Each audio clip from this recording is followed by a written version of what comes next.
그 다음에 이제 두 번째 재료로 이제 초탄성을 말씀드렸었는데, 실제로 지금 뭐 하중이 작용해서 변형이 뭐 500% 이상 변형을 하더라도 하중을 제거하면 다시 원자리로 돌아오는 재료, 즉 고무가 대표적인 게 있는데요. 그래서 지금 그 탄소성 모델 같은 경우는 이렇게 탄성, 소성 구간을 이렇게 구분을 지을 수 있지만, 지금 이런 초탄성 모델 같은 경우는 이 응력 변형률 그래프 자체가 이렇게 자유 커브와 유사하게 이런 형상을 갖습니다. 따라서 이런 부분을 해석하기 위해서는 여기서 이제 변형률 에너지 밀도함수, 스트레인 에너지 덴시티 펑션이란 것을 이제 정의를 해서 그로부터 응력을 유도하는 게 일반적인 방법이 되겠습니다. 기본적으로 선형에서 탄성 계수나 이제 포화성 비로 어떤 재료를 특성화하는 것과 달리 지금 이런 초탄성 재료인 경우에는 변형 에너지 밀도 함수를 가지고 정의를 하는데, 많이 사용되고 있는 게 무니 리블린, 그 다음에 폴리노미얼, 그 다음에 오그덴, 블라츠코 이런 모델들이 많은 소프트웨어에서 지원이 되고 있습니다. 그래서 이러한 그 모델을 만들기 위해서는 이런 실험 데이터가 많이 필요한데요. 이 실제 실험 데이터를 가지고 실제 거동과 유사한 변형률 에너지 밀도 함수를 만드는 게 가장 중요한 일이라고 말씀드릴 수 있겠습니다.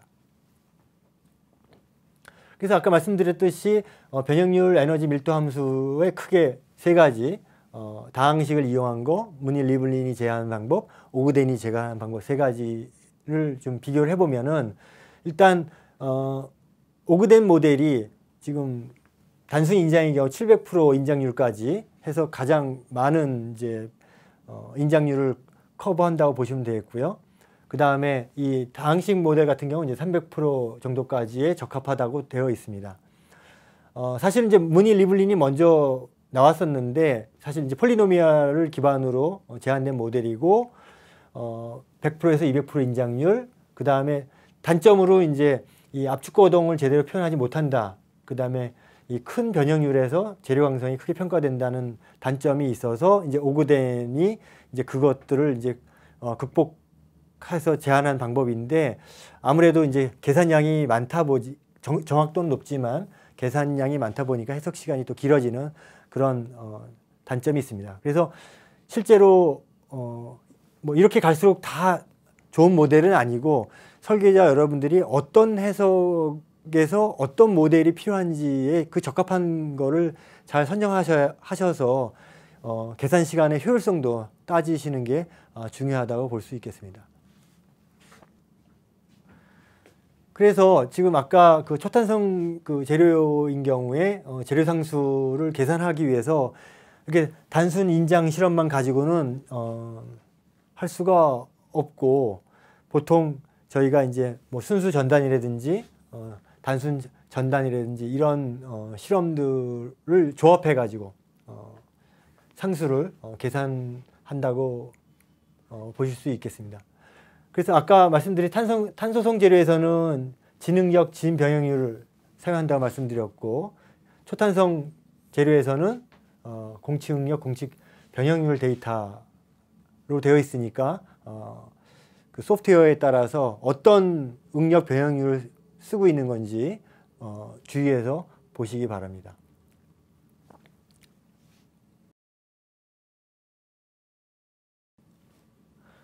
자, 이상 기하 비서형과 재료 비서형에 대해서 말씀드렸고, 마지막으로 접촉 비서형에 대해서 말씀드리도록 하겠습니다. 접촉 문제가 앞에서 얘기한 기하 비서형이나 재료 비서형보다 어려운데, 그 이유는 이제 다음과 같습니다. 기본적으로 이 접촉이 어디서, 그 다음에 얼마만큼 일어날지를 사전에 알 수 없다는 데 문제가 있겠습니다. 따라서 접촉이 어디서 일어나는지 경계를 찾고, 그 다음에 그 접촉에서 발생하는 이제 응력을 계산해서 이제 힘으로 바꿔주는 것도 해석의 일부로 필요하다고 볼 수 있겠습니다. 또한 접촉이 없다가 이제 접촉이 발생하기 때문에 이 하중이 갑자기 이제 없던 하중이 이제 갑자기 발생하는 이런 이제 불연속이 나타난다는 게 또 수치적으로도 해결하기 좀 힘든 부분이 되겠습니다.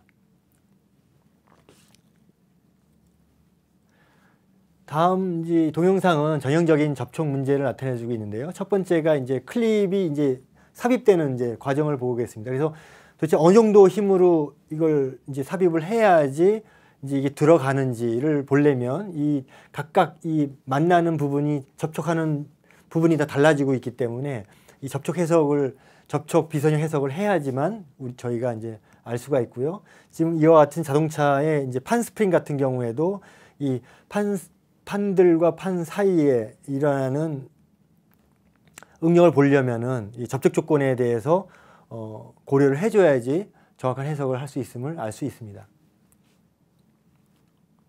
그래서 접촉 문제는 크게 이제 두 단계로 정식화를 할 수 있는데, 첫 번째가 아까 말씀드렸듯이 어디서 접촉이 일어나는지 경계면을 찾는 게 되겠습니다.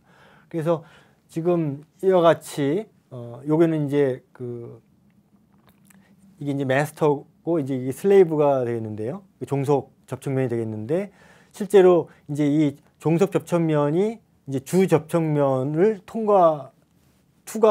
침투를 하면 안 되기 때문에 요 각 노드에서의 이 서로 상관관계를 통해서 침투가 되는지 안 되는지 파악해서 어느 절점이 이제 접촉이 일어나는지 먼저 파악을 한 다음에 그 해당되는 노드에다가 접촉력을 이제 부과해 가지고 이렇게 접촉이 일어나지 않는 걸로 이제 끌어올리는 그런 과정이 필요하겠습니다. 이제 이럴 때는 이제 또 페널티 방법을 이용해서 하고 있는데요. 그래서 크게 경계면을 탐색하고 그 다음에 접촉력을 부과하는 이제 이런 단계로 나눠서 설명을 할 수 있겠습니다. 자, 그러면 이제 어떻게 이 접촉이 일어나는지 않는 여부를 이제 판단할 것이냐라는 건데요. 제일 이제 쉬운 경우가 주 세그먼트하고 종속 절점들의 관계를 미리 정의하는 게 되겠습니다. 그래서 이런 경우는 이제 변형이 작고 그 다음에 접촉면에서 상대의 운동이 발생하지 않는다는 큰 가정 하에서 이러한 갭 요소를 모델링해서 이제 이렇게 압축 전단 스프링으로 이제 모델링을 미리 하는 게 되겠습니다. 그래서 이런 경우는 이제 아주 제한적인 범위에서 이제 사용하는 게 되겠고요. 가장 일반적인 경우는 이제 어디가 접촉이 일어날지 모르기 때문에 일일이 계산을 하는 방법입니다. 물론 이제 이 경우도 사용자가 먼저 대략적으로는 이제 이 모델 전체가 접촉이 일어난다는 거를 일어나지 않고 특정 부분에서 일어난다는 걸 알고 있으면 그 부분을 위주로만 이제 지정을 해 주셔야지 이제 계산 속도도 이제 빠르게 할 수가 있게 되겠습니다. 그래서 이럴 경우는 이제 사용자가 정의한 주 접촉면과 그 다음에 종속 접촉면 사이를 계속 탐색을 해가지고 이제 어디가 이제 접촉이 일어나는지를 찾는 과정이기 때문에 대단히 시간이 많이 소요되는 과정이라고 볼 수가 있고, 아까 이제 클립 인서트 같이 확실하게 대략 어디에서 접촉이 일어나는지를 알면은 그 부분만 이제 그 후보군으로 지정해 주시는 게 유용하다고 볼 수 있겠습니다. 자, 그러면은 이 접촉이 일어나는 쌍을 어떻게 정의하는지 말씀드리도록 하겠습니다. 그래서 지금 이제 그 마스터와 슬레이브를 결정을 해야 되는데요. 일단 기본적인 원칙은 마스터는 슬레이브를 통과할 수 있어도 슬레이브는 마스터를 통과할 수 없다는 게 가장 큰 약속이 되겠습니다. 그래서 지금 이와 같은 경우에 마스터가 슬레이브를 통과하는 것은 가능하지만 슬레이브가 마스터를 통과할 수는 없는 것을 알 수가 있겠고, 따라서 이 그 요소망이 조밀하다면은 사실은 이 간격이 조밀하게 된다면은 그 큰 차이가 없을 수 있지만 이제 요소가 좀 성긴 요소망을 쓸 경우에는 이제 결과 차이가 클 수 있으니 주의하시기 바라고요. 그러면 어떤 쪽을 마스터로 할 건지 어느 쪽을 이제 그 슬레이브를 할 건지의 기준이 필요한데요. 기본적으로는 이제 상대적으로 강성이 큰 구조물의 면을 마스터로 하는 게 원칙이 되겠고요. 그 다음에 이 볼록한 면을 이제 종속으로 지정해 주는 게 또 하나의 팁이 되겠습니다. 또한 조밀한 요소망을 종속으로 지정해 주시는 게 해석상 유리하고요. 자, 기본적인 원칙은 그 종속 절점이 주 접촉면을 침투하는 경우에만 접촉이 발생하기 때문에 이 조건을 염두에 주셔서 마스터 슬레이브를 결정해 주시면 되겠습니다.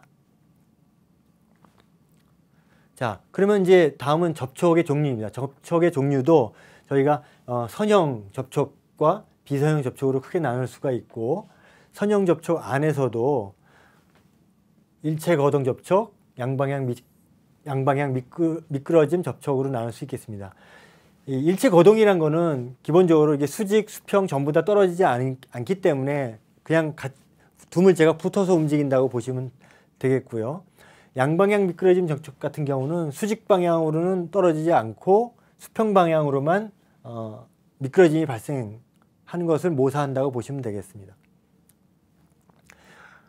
이러한 선형 접촉은 이제 이러한 한계가 있고요. 기본적으로 이제 접촉은 이제 비선형 접촉을 많이 이제 사용하게 되는데, 이제 뭐 라프 컨택에서 거친 접촉과 일반 접촉이 있겠습니다. 그래서 거친 접촉은 수직 방향의 분리 이탈만 가능하고 수평 방향에는 이제 미끄러짐이 발생하지 않는 것을 우리가 얘기하고, 일반 접촉은 이게 두 개 다 가능한, 즉 수직 방향으로 분리 이탈도 가능하고 수평 방향으로 마찰 계수를 적용해서 미끄러움이 발생되는 것을 모사하는 게 일반 접촉이 되겠고, 주의사항은 선형 접촉은 비선형 해석에서 모두 적용 가능하지만 반대로 비선형 접촉은 당연히 선형 해석에서는 사용할 수 없다는 것에 주의해 주시기 바랍니다.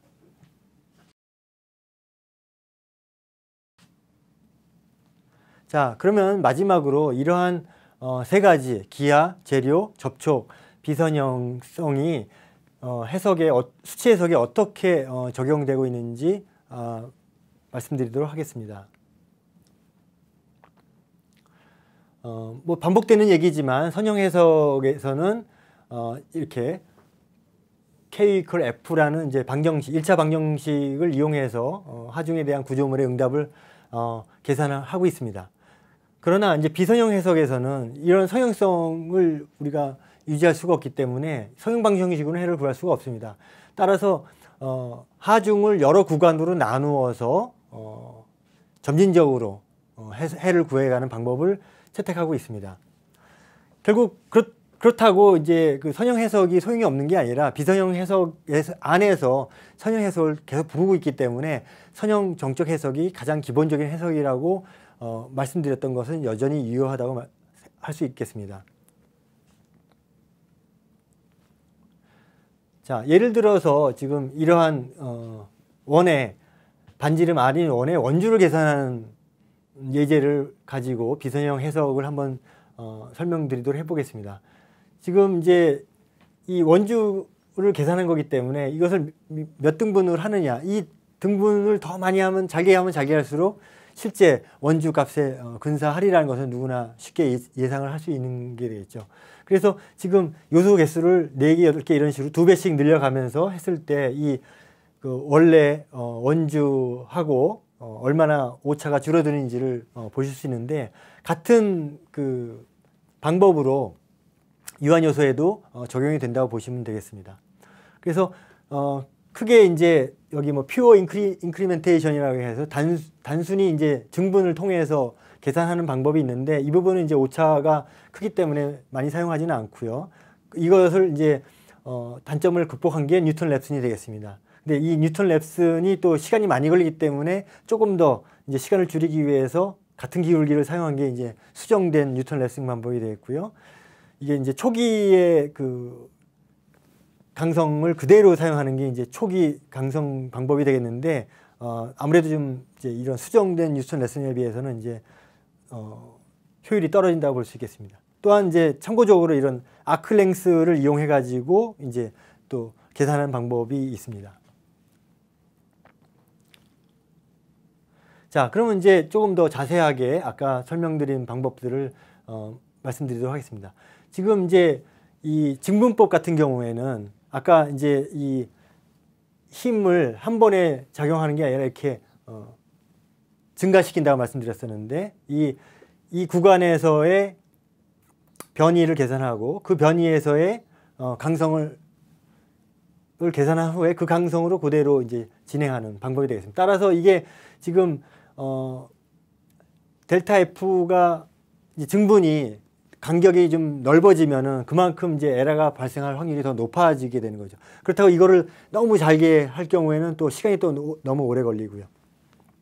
그래서 이런 단점을 보완하기 위해서 이제 뉴턴 랩슨이라는 이제 방법이 적용됐는데요. 일단 동일한 증분에서 아까는 이제 여기서 바로 이제 그 다음 거를 진행했었는데 그게 아니라 여기서 원래 델타 F 해당하는 이제 하중과 맞을 때까지 이제 이 그 하중의 차이 잔차가 이제 0이 될 에러 범위 안에 들어올 때까지 반복해서 이제 이 구간 안에서 수렴시키고 또 그 다음 구간으로 넘어가는 이제 이런 방법이 뉴턴 랩슨의 가장 기본적인 개념이 되겠습니다. 따라서 이제 뭐 시간은 당연히 더 오래 걸리겠지만 이제 오차 누적을 이제 해결하는 방법이 되겠습니다.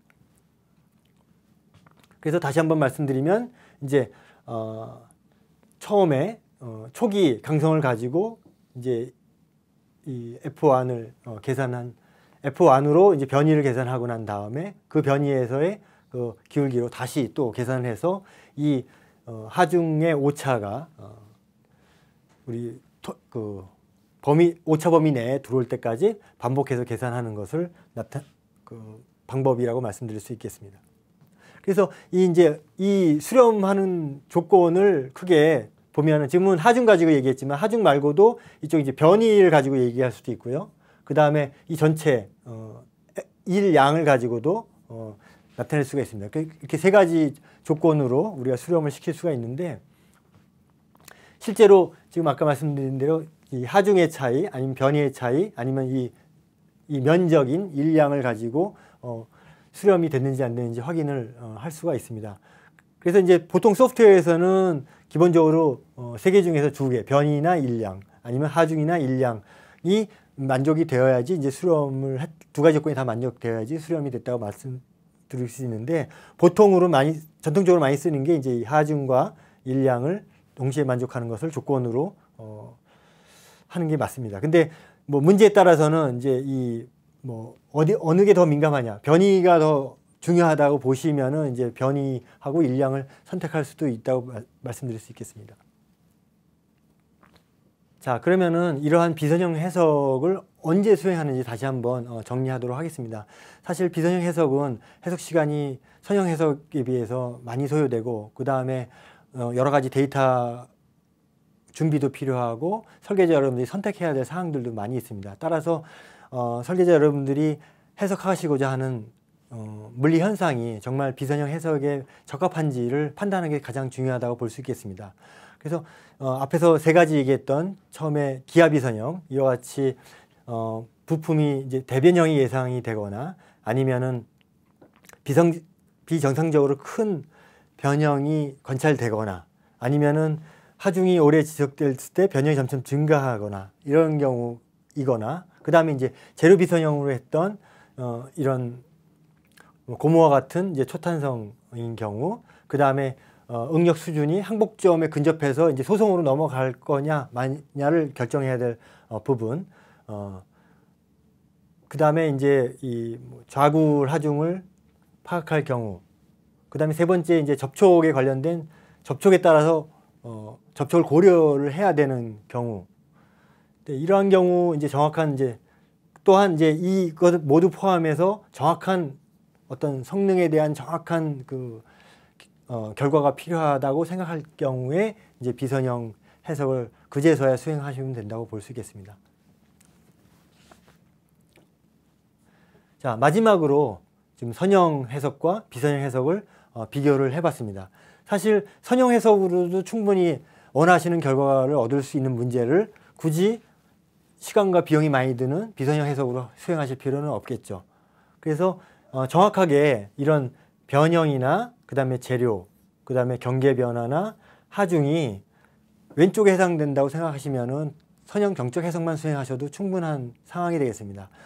무조건 비선형 해석이 좋은 거야 하고 이쪽을 하시다 보면은 오히려 문제를 본질을 흐릴 수 있는 부분이기 때문에요. 그래서 이 변형이 작은 변형도 충분히 가능하다 싶으면 이제 선형 해석을 하시면 되는 거고요. 그렇지 않은 경우는 이제 비선형. 그 다음에 재료도 이 응력 변형률 관계가 선형적이다. 확정이 되면 이제 선형 해석인 거고, 그 외에 소성이라든지 그 다음에 초탄성이라든지 이런 경우는 이제 재료 비선형을 고려하시는 거고요. 그 다음에 경계 변화나 하중이 변동이 없다. 해석을 하는 동안에 그러면 당연히 이제 선형 해석을 해주셔야 되는 겁니다. 근데 물론 이제 접촉 등으로 인해서 경계가 바뀐다. 그 다음에 뭐 대변형이 일어나서 하중이 계속 바뀌게 된다. 뭐 이럴 경우는 이제 당연히 이제 비선형 해석을 해주셔야 되겠습니다. 자, 지금까지 비선형 해석에 대해서 알아봤습니다. 설계자 여러분들께서는 어떤 경우에 비선형 해석이 필요한지 꼭 주의 있게 살펴보셔서 선형 해석으로도 충분한 문제를 비선형 해석을 통해서 오히려 더 정확하지 않은 성능을 유발하는 우를 범하지 않으시길 바라겠습니다. 감사합니다.